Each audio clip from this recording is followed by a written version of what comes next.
Okay. So be it. Here comes Dinah and Kat. Excellent. Good morning, Dinah. Kat, good morning. All right. So, Yeah, there's Matthew. a lot of people agitated this morning Mm-hmm. from Tiffany, I think, last week. There's a piece of water.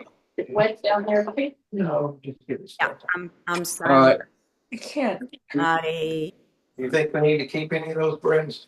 Let me go. Here we go. Nancy, I got shut it. this off and start I it got again. it. I'm muting everybody. Think I got it. Yep.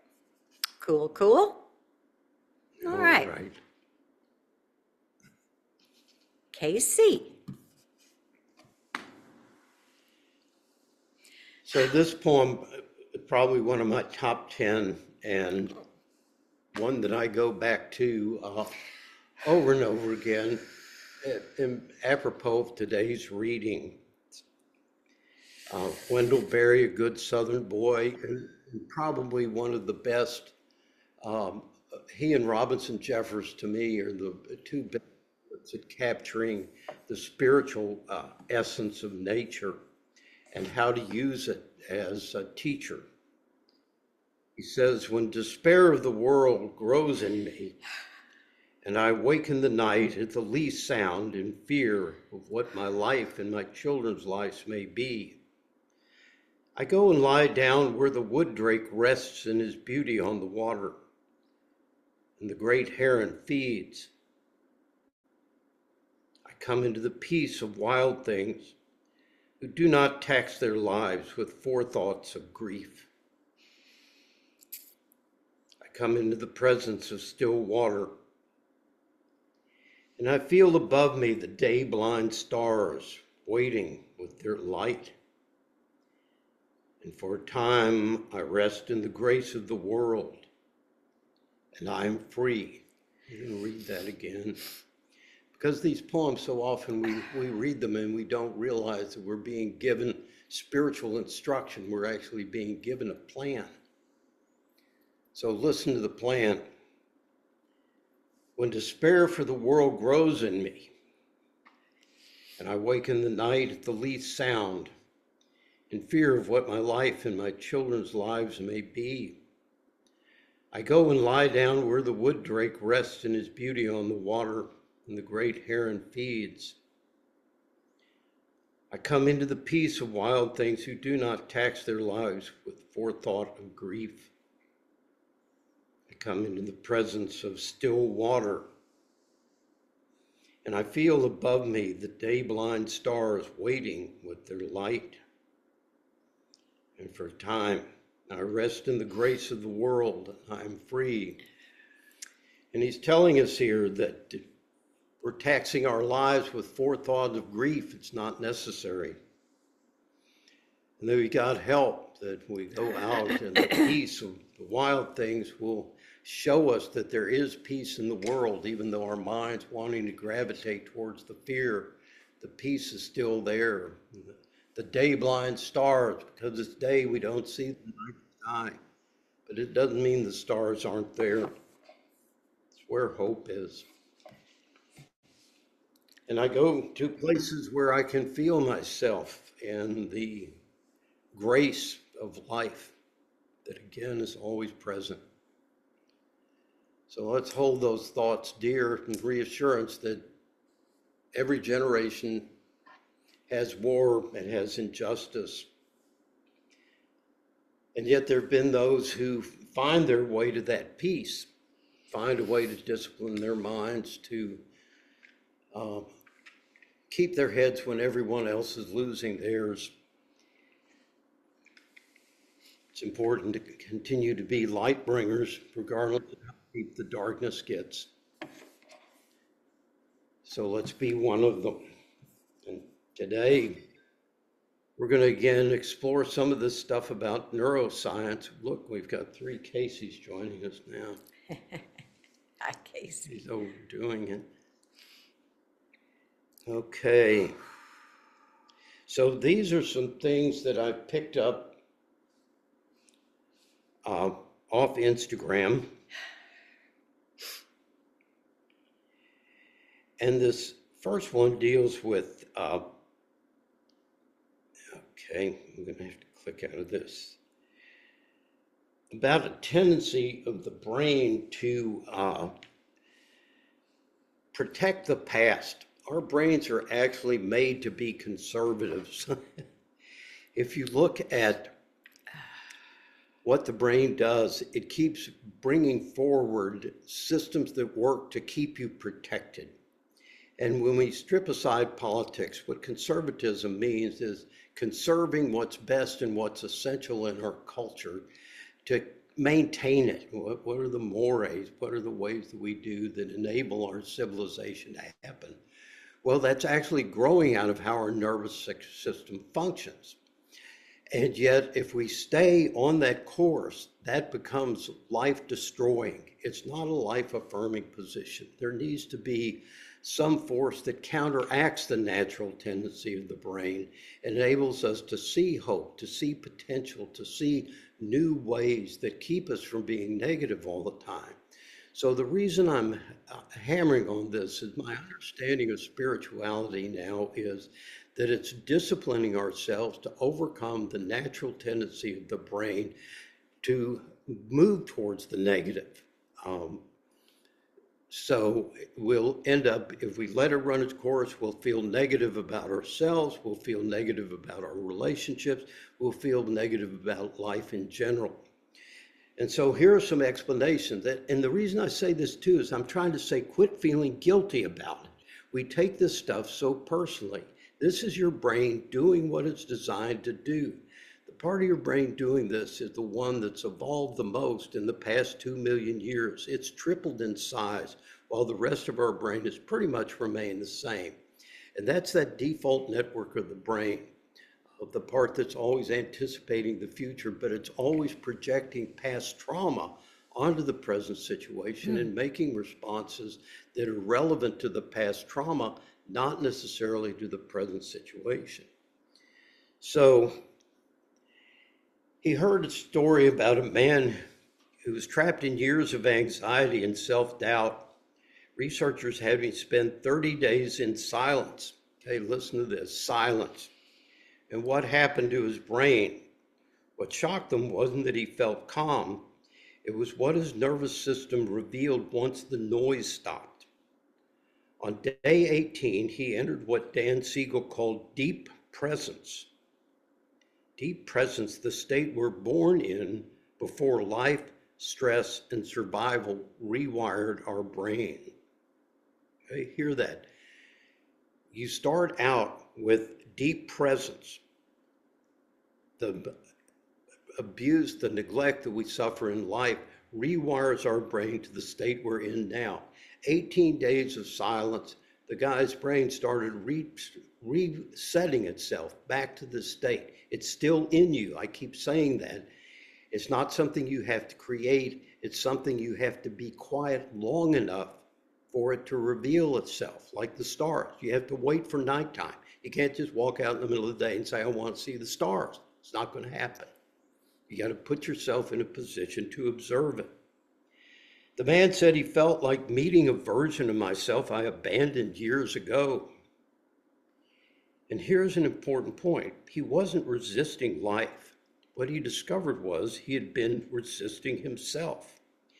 Every pattern of overthinking, of shutting down or shrinking when he needed to expand. It was not weakness. It was what Yub or Mate calls the loyalty of the body. Hey, Mate is one of the major researchers in terms of trauma. He says your nervous system protects your past, even when your mind wants your future. So we're wanting to grow, but our brain and our bodies keep sabotaging it. Okay, remember, these things are happening below the level of our conscious awareness. That subtle tightening of the breath, that narrowing of vision, that dumping of cortisol and adrenaline in your system in a half a second from your brain recognizing a potential threat. All this stuff cascades out. But when the body finally believes the future is safe, everything changes. Hear that. When the body feels safe, we are able to get a new future. Decisions, identity, relationships all shift from the inside out, not because you force it, but because you finally feel safe to become who you were always meant to be. We're always striving for that instead of getting ourselves in environments where we can discover. So when you look at what we're doing when we sit in meditation and give ourselves a retreat, we're giving ourselves a little mini version of that extended silence where that true self can begin to emerge again. We can begin to get a glimpse of it. Neuroscience backs this up. Stephen Porges' polyvagal theory shows that your body doesn't ask, is this situation new? It asks, do I feel safe yet? And until it does, it will keep protecting, even when your mind thinks that you're okay. How are you? Oh, I'm fine. Bullshit. Your body says, no, you're not fine. You're constantly protecting, constantly guarding. And Bessel van der Kolk, the main guy, if you haven't read The Body Keeps the Score, you're centuries behind what's happening in neuroscience now. Porges is another one you have to read. He said, the body keeps the score even when the mind has moved on. The mind thinks you're okay, body is still stuck in the trauma. If you've done the therapy, the mindset, the journaling, and you still feel like something hasn't caught up, it hasn't. Not because you're broken, but because your nervous system has not yet gotten proof that it's safe.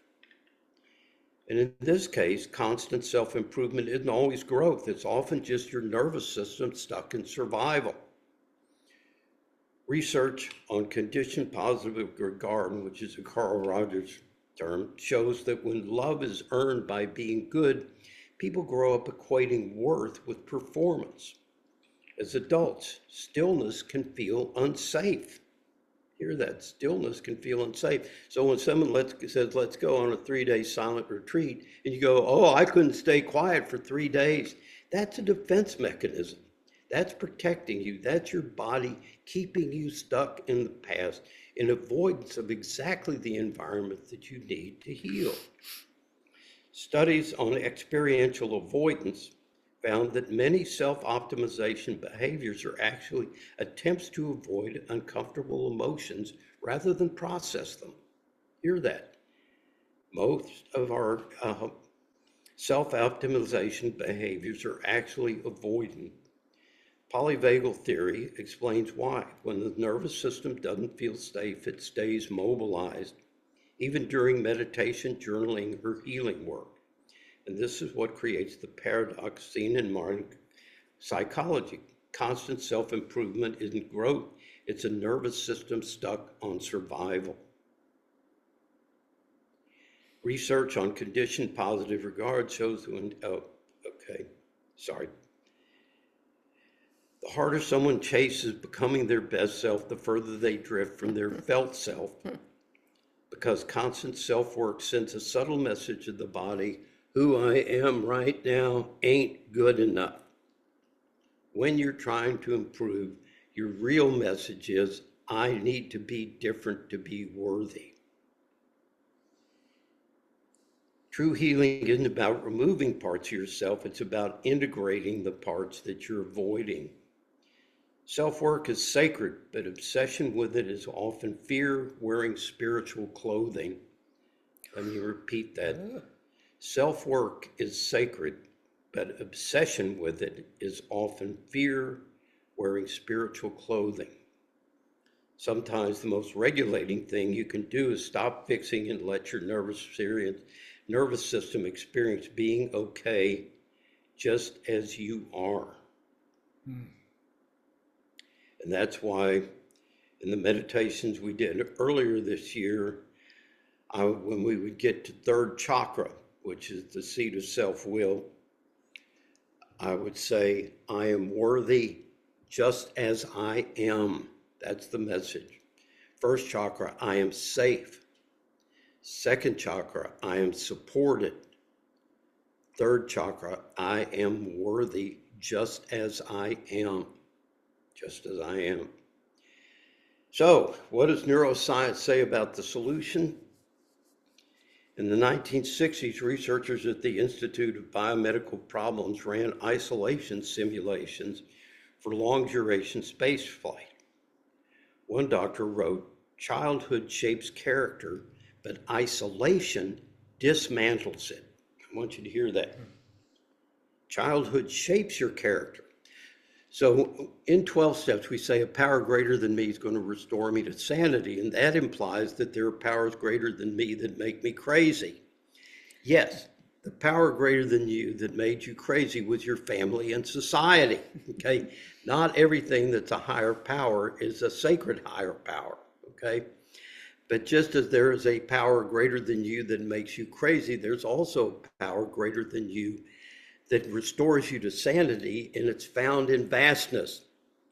It's found in isolation. It's found in getting away from the structures that represent fear and that conditioned you to begin with. It's kind of a no-brainer, isn't it? After 14 to 21 days alone under simulated night sky, Jesus, isn't that where Wendell Barry went? Wasn't he going out underneath the night? Oh, so they do this for 21 days? Subjects showed personality shifts usually only seen after years of psychotherapy or a breakdown, and I prefer to call breakdowns breakthroughs. Real log entry from this period: a 28-year-old engineer, stable background, no trauma history. Day 9, obsessive self-talk. Day 14, emotional flattening.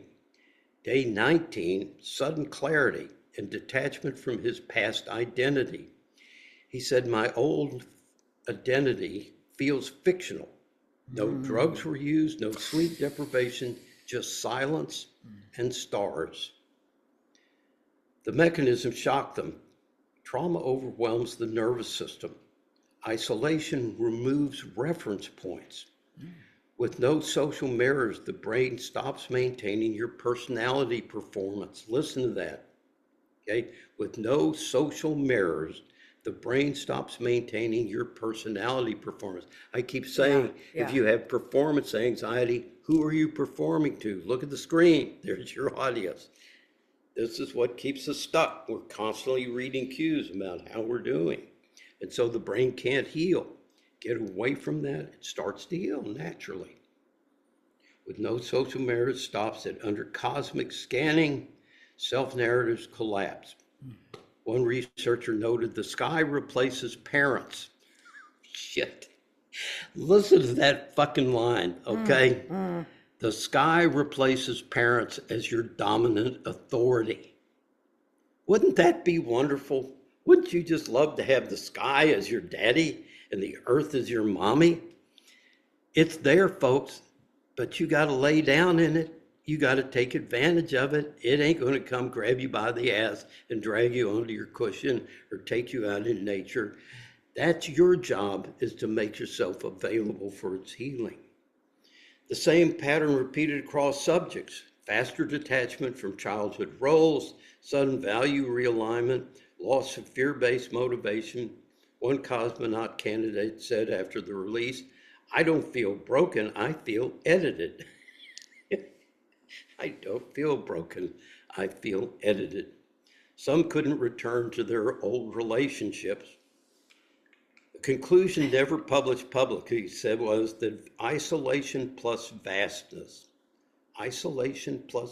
spaciousness. Remember, what is your true identity? You are emptiness, you are vastness. You have to return to the matrix to recover that connection. Not healing, not rewiring. Trauma imprints through pain. Space conditions erases through insignificant. Space erases through insignificant. And that's why this finding was considered dangerous. Have you ever felt calmer staring at the night sky or strangely empty afterwards? Did it feel like release or loss? And that's what awe is, recovering that sense of awe that the ego is terrified of that immensity and that vastness, that open space. But the spirit loves it. The spirit thrives in it. So who are we? We're the people who overcome the replay of past trauma. We know about generational trauma. We know about nations holding trauma. The Jewish people carry tremendous amounts of trauma. And they retell the story of their trauma every Passover. But they also tell the story of their redemption. They're moving out where? Into the fucking wilderness, people. They had to spend 40 years in the wilderness before they got to go into the promised land. These things are telling us truths spiritually that we don't hear because it's not treated as spirituality. It's treated as history, and it's not history. It's not history. So as we go into our meditation today, meditate maybe on times when you felt that expansiveness, times when you've been in nature and you felt yourself open up. And there was an elegant cue in Adyashanti's meditation last Sunday night where he said, find the part of you that's already peaceful. Look for it. Look as you're looking at your landscape, and you're not going to find it in the thoughts. You're not going to find it in the physical sensation. You got to shift your gestalt and realize that it's not the stars, it's the dark matter, that it's the ground, not the figure, not what seems important, but what's behind it, which is where the spaciousness is. That's where your spirit is. This is all passing, everything else is passing through this vastness. So see if you can taste, even for a moment, that vastness.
Bringing your awareness to your breath and to your body, taking refuge. I'm safe. That word is intentional. As I enter my breath, I detach from the external world and all the cues of threat. I bring myself into the present.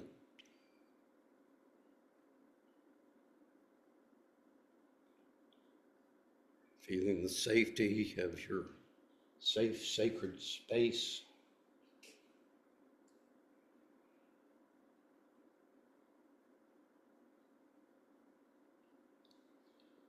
Feeling the support of your cushion.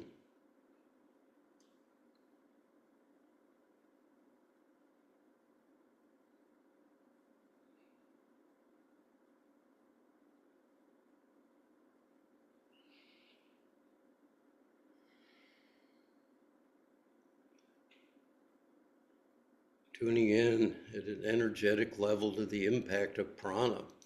You're drawing in life force energy.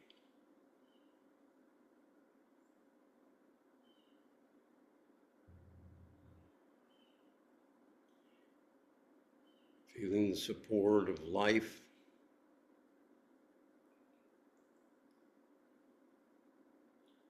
nourishing you.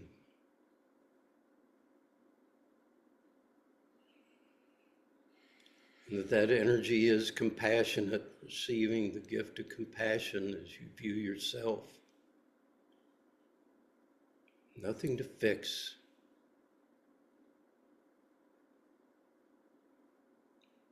A gift you're giving yourself, 20 minutes with nothing to do, nothing to figure out. A gift of total acceptance without expectations. Take, eat, this is my body given for you. This is my blood, my spirit poured out that you can live.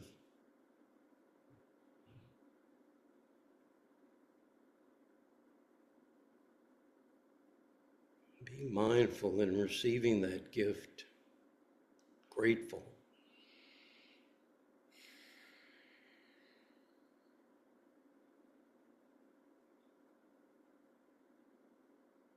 Receiving what you've always wanted. God, I wish I had a moment to just stop. No expectation, nothing to do. You've got it right now. Land in it.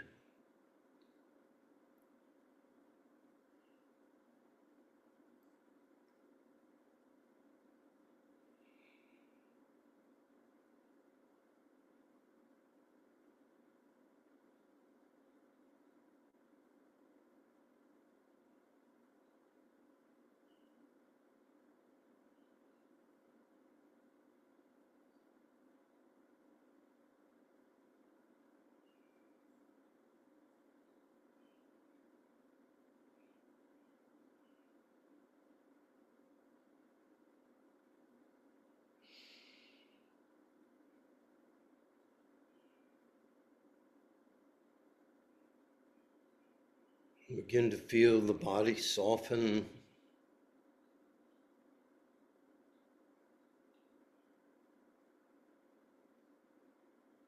Allowing it to surrender to the embrace of the earth.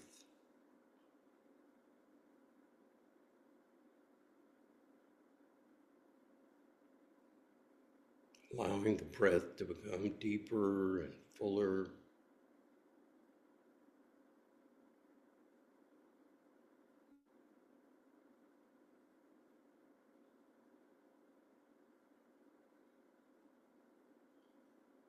More permeable, beginning to feel the vastness around you.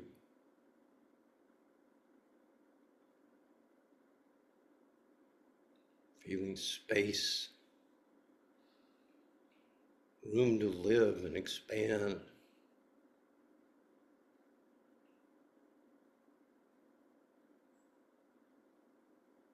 No need to constrict to please others.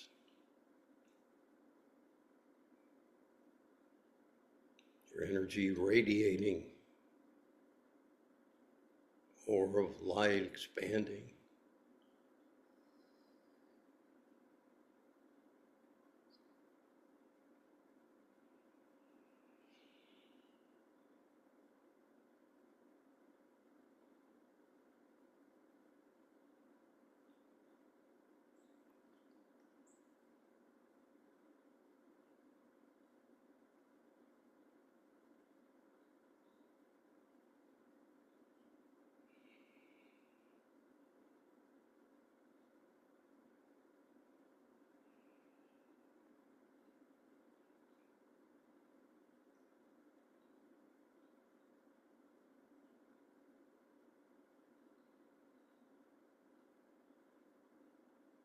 Feeling the cells of your body rejoicing in having space.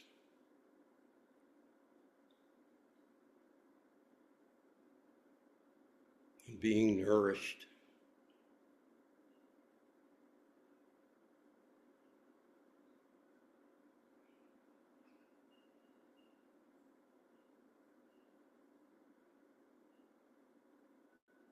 vibrating and dancing with joy.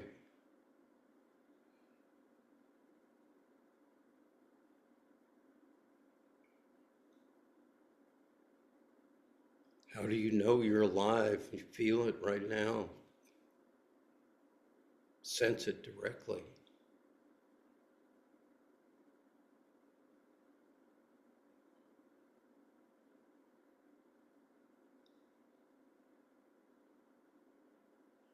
And when the body feels safe, feel the mind beginning to expand. Sense the space around the thoughts, around the emotions, around the physical sensations, that space of awareness.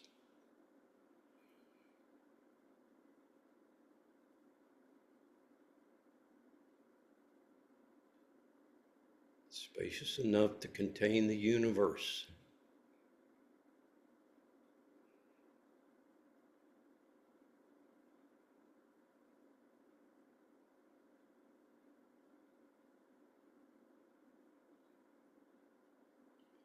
There may be a feeling of vertigo when you first encounter it.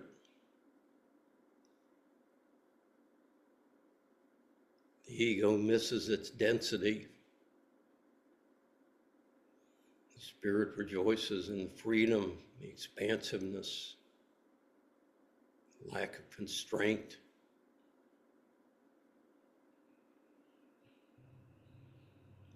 Soften into that.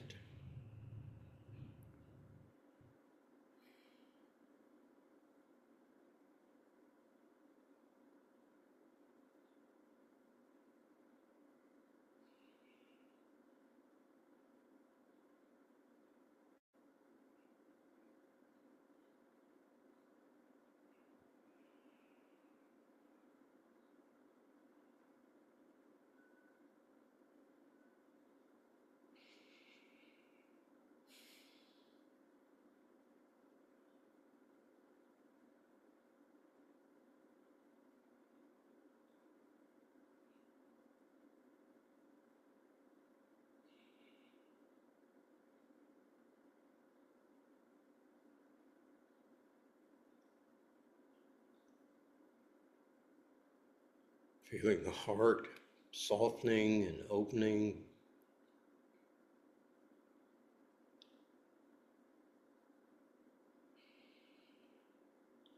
No need for protection.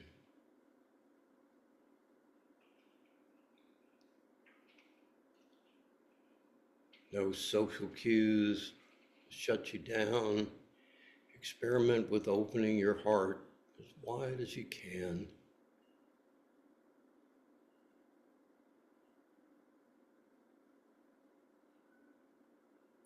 Drawing the world in with each in-breath and exhaling it with each out-breath.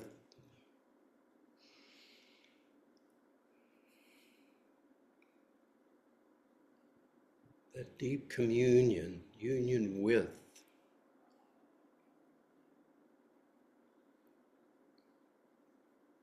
letting go of any sense of separation, delighting in the flow of energies between you and the world.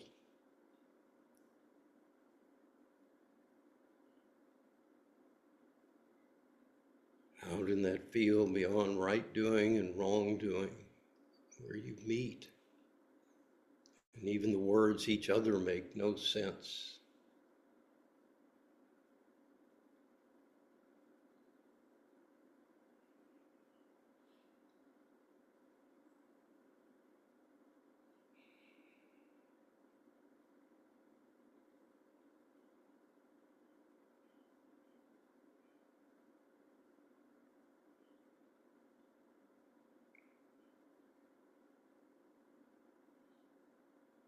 And finally, remember those times, those glimmers when life was sacred.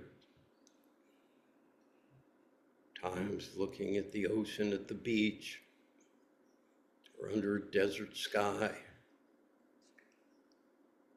Looking at a canyon or on top of a mountain.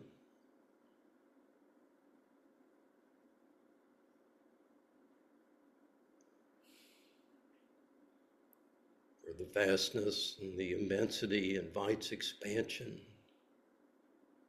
the silence and the solitude.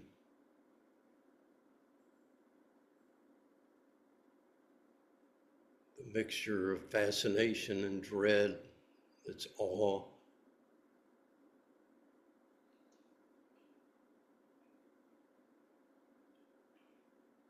Being pulled into the night sky so hard it feels like you fall off the earth.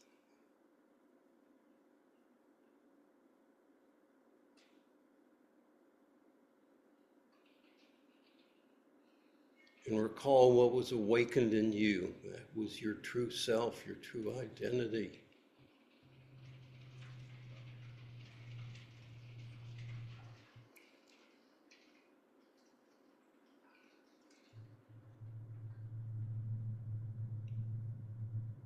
Let go.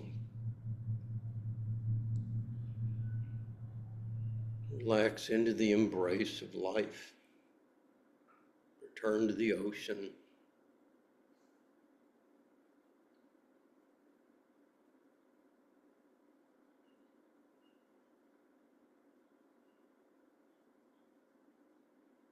Be inspired. The word inspired means in spiritus, in the spirit.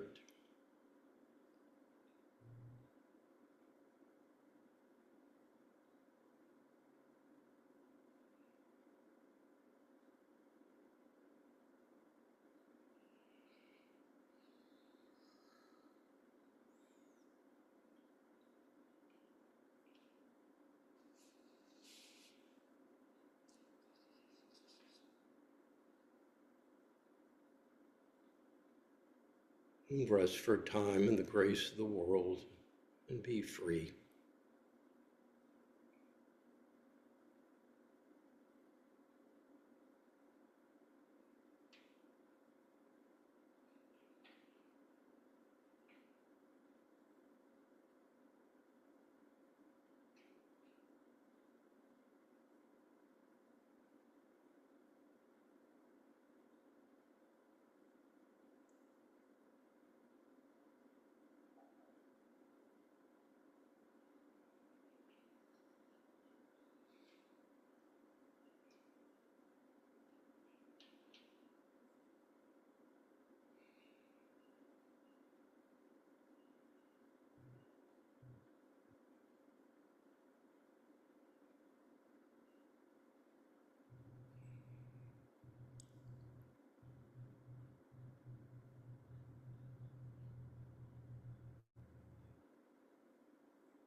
the humor of it all is we're on this tiny rock spinning through space and, you know, Yep. And thinking we're important. Yeah. Expecting the world to conform to our expectations. Yeah, it's ironic. I have this here where I'm going, come on, everybody, clap your hand. You're looking good. I'm going to sing my song. It won't take long. We're going to do the twist, and it goes like this. Where the hell that came from, I have no idea, but it landed. Yeah. Oh, I figured we needed a little levity in here somewhere. Indeed. All right, what y'all got this morning? One thing that came to my mind, or been in my mind a lot, about the immensity of the sky is that on December 21st, our whole planet started turning to a different side. And actually the solstice takes 3 days, because it takes 3 days for the earth to get a good start. It's kind of like the 21st, it stops and then it starts. Pick up momentum. And then continue. And of course that will continue, but it's like that was when it started. And I thought about inertia and how that works in my brain. And the idea of the silence had me wondering if I should tell everyone in my life, don't call me or text me for the next 21 days. I want silence. And it's really not that impossible. I'll just tell them, unless your hair is on fire, don't call me. Okay. However, I need you to write me some checks before you go silent. I'm down to one. So don't do that too soon, baby. I love it. All right, Melvin. Sure. Thank you. Perry's. I can mail in silence. Okay. Wow. Mad skills. That's your superpower. Yeah. What you got, Perry? Perry? I just a brief comment. You said something like spirituality is about developing the discipline to counter the brain's tendency to move toward the negative. Right. And and it reminded me of the poem. I forget who it's by. You know it by heart. I don't. My beloved child, hurt yourself no longer. Right. And it's all about how our brains and our bodies set us up to be at war with ourselves. And I know that's a message you give us all the time, but for some reason, just this morning, it was particularly impactful and particularly, I guess I just had a moment of clearer thinking, clarity. So just thanks for the teaching. Thank you, Perry. And I find that again, these new neural pathways, 400 reinforcements it takes before we get a hardwired connection. And Arthur Foote, who is a Unitarian minister in Minneapolis, and was way ahead of his time. He was raised Quaker and used to do silent retreats back in the 50s and 60s. And he wrote a book called Taking Down the Defenses, which was a bunch of Lenten thoughts. And then he talks about the alternation of vision and blindness. And again, looking at that sine wave curve that we kind of come up, we surface for a minute, we get inspired, and then we fall back asleep and we sleepwalk, and then we pop up. And I found that in my journaling that I'd have these insights, and then I have another insight 3 months later, another insight 3 months later, and I was having the same insight every time, and I would completely forget that I'd ever had Already had it. Right. So appreciate yourself for exposing yourself long enough to the teaching, the Dharma talks, to begin to set those things and reinforce that's why the inspiration to get it set. Yeah, it's important of the Sangha and the teachings. That makes me think of Mark Twain said, "Youth is wasted on the young." Yes. You know, if we would just know then and have that inspiration, I think our synapses would let us not, they would let us get more action, you know, or at least me, you know. Well, but in most wisdom cultures, it's accepted that you're going to get lost. That those years of building a career and a family and taking care of all of that is what gives us the ego discipline to take advantage of our aging. These are the years where we're supposed to now take the time that we had with jobs and with kids and all that stuff Well, and go. that's what I mean, but my brain is just not as a flexible as it was then. I could use it right now. Okay. But again, remembering we regaining flexibility, that, see the word, um, um, what is it now? I'm blocking on it. Um, neuroplasticity.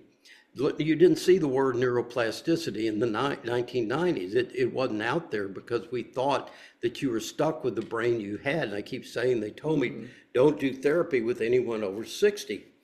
Yeah. Well, it turns out that that's total bullshit, that our brains are totally plastic and they're going to respond to what we feed it. Okay. And so that's why we're so focused now on redefining what aging is. This is the time, like you say, to regain all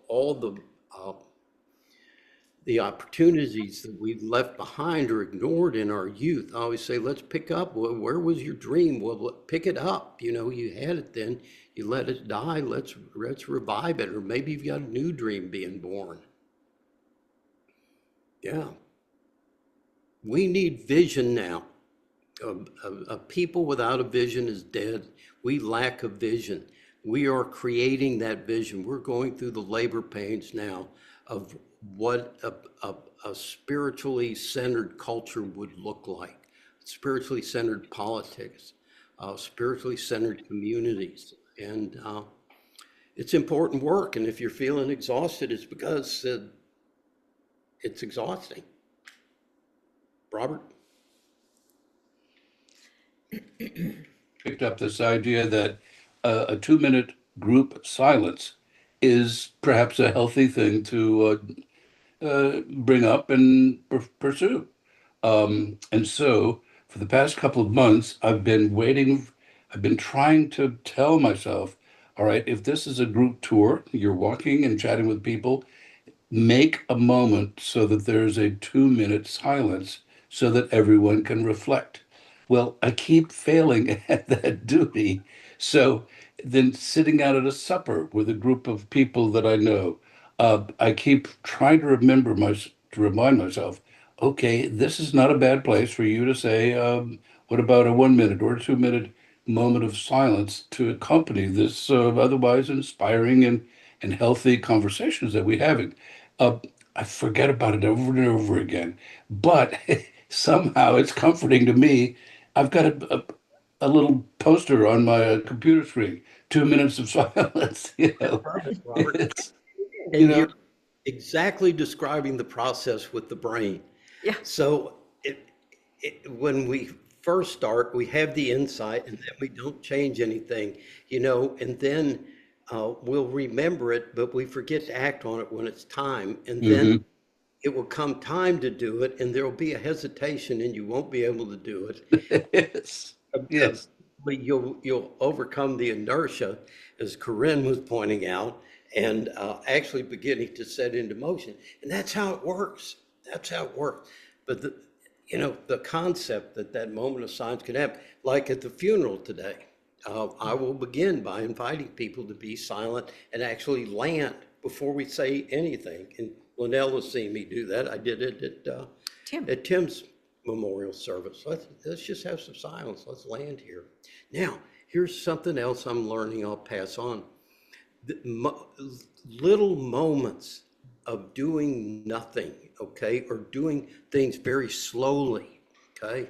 6 minutes, several times a day, actually resets your brain back to ventral. It doesn't take a lot of time. We found that neurologically 6 minutes of simply being aware of your breath, being quiet, not rushing to do things, giving yourself that calm stillness, um, communicates a sense of safety to your brain. Does that make sense? It's overcoming that dictate. I got to do, think about how many times you're pressured, got to do this, got to do this, got to do this. No, you don't. And so it's taking control and telling that voice, I'm not your fucking bitch. You don't know me like that. Okay? You don't know me like that. Yeah, Pat. I had a memory during the silence of our meditation of many years ago during the hippie era. We lived on a farm out in the country, and people would come over a lot and just hang out and get stoned and stuff like that.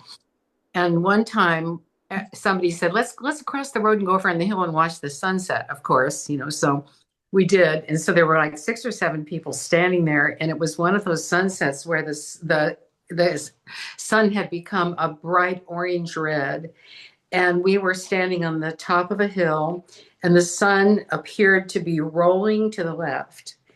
And I wasn't stoned, so I know it was rolling to the left in reality.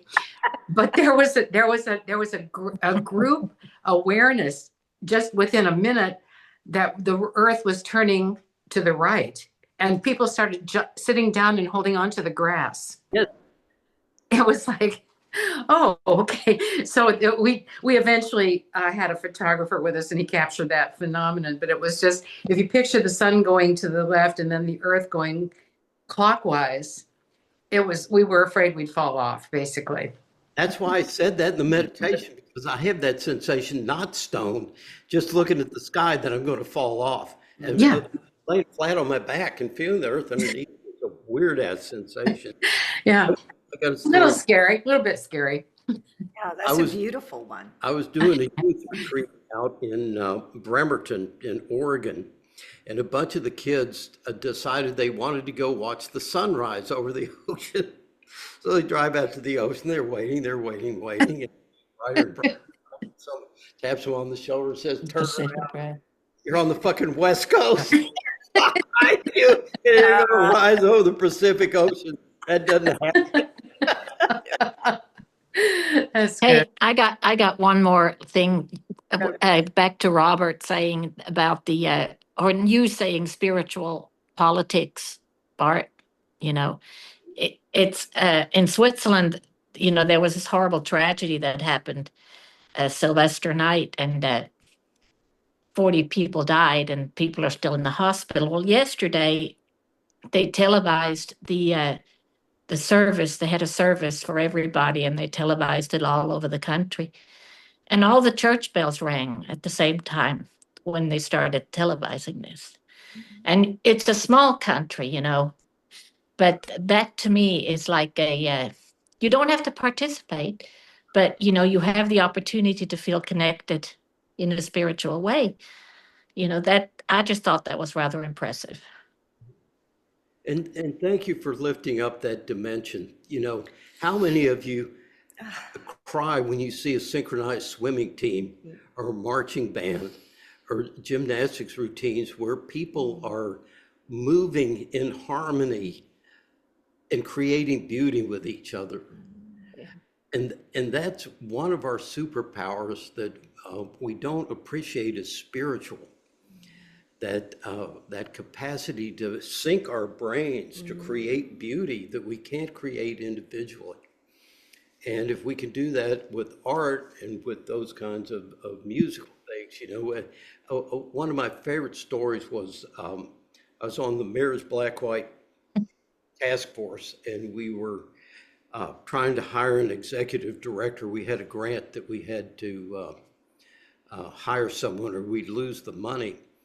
And the search committee wasn't able to find a suitable candidate who was Black. So they proposed a white candidate as the only person they could find who was qualified for the job. And as soon as we voted on it, all the Black members immediately resigned except one, because even though the search committee were the people recommended, they all quit. And I'm sitting in despair going, God, we're the people who are supposed to believe in transcending this stuff, and we can't even get this done. So I go to Art Space, and I'm watching an Orff concert, and they've got about maybe 60 kids playing their Orffs, which are like little xylophones. And they've got black kids, white kids, Oriental kids, Hispanic, Native American, and all these different religions, different schools all come together, and people, they made music. They just didn't just play notes. You could feel the impact of what they're doing. I burst into tears, and I look up in the stand, and there's two little boys, black boy, white boy, 9 years old, with their arms around each other like that. And I said, you know, shit, I'm in despair because this little committee I'm on couldn't get something done. I said, the stuff I'm looking at right now never happened in the 1950s when I grew up. Right.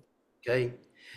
And things are manifesting. They're out there. We're seeing it. But it was so beautiful how it emerges. You know, keep your eyes open for the way it speaks to you. It says, we're here, we're doing it. Not dramatic politics like make TV, but the real politics, which is how we relate to each other in the community.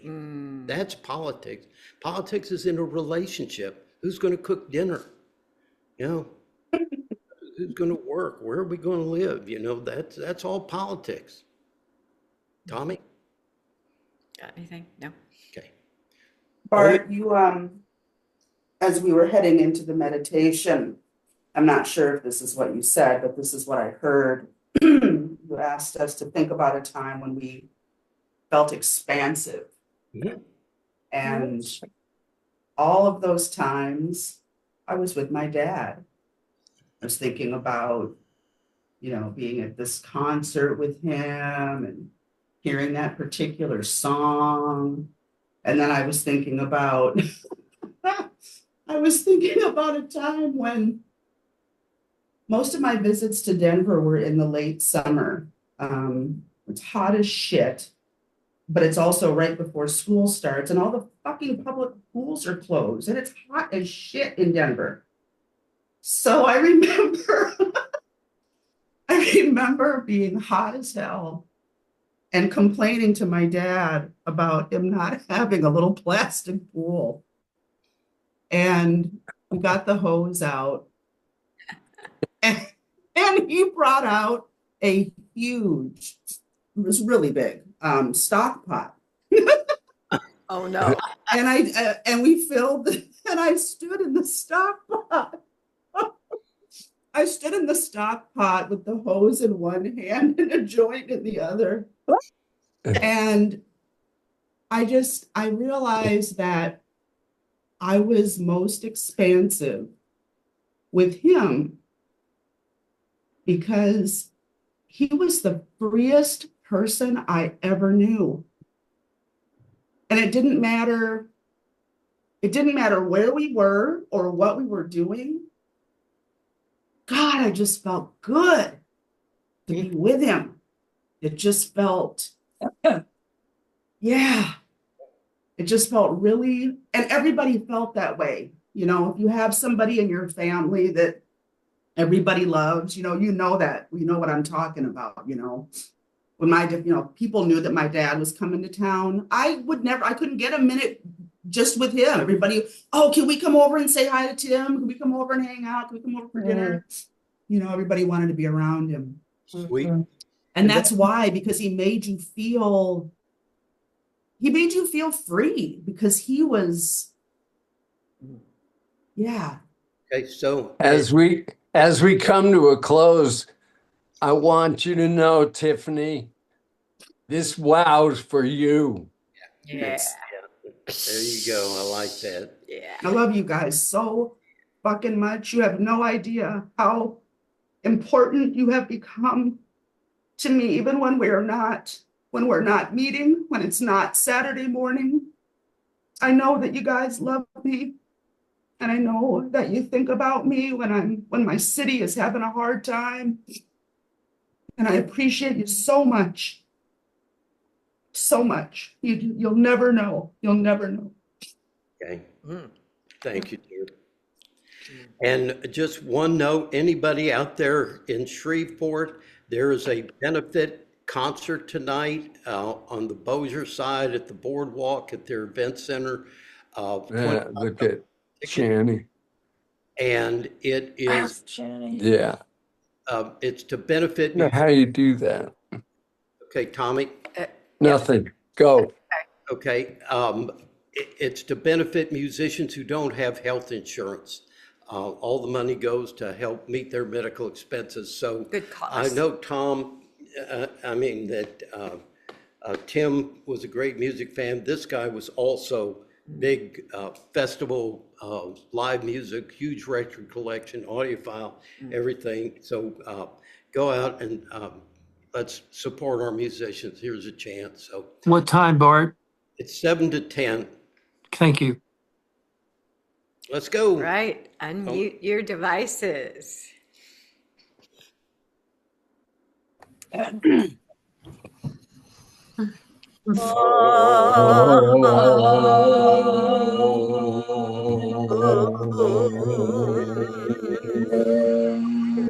then you go to do it again.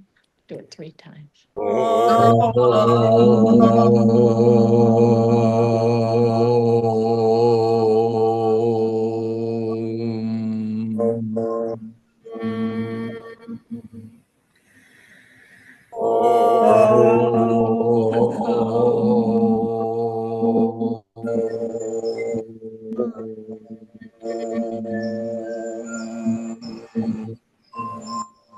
Oh, wow. Wow. That's for Tim because he always said wow. Yeah. So everybody ends with wow.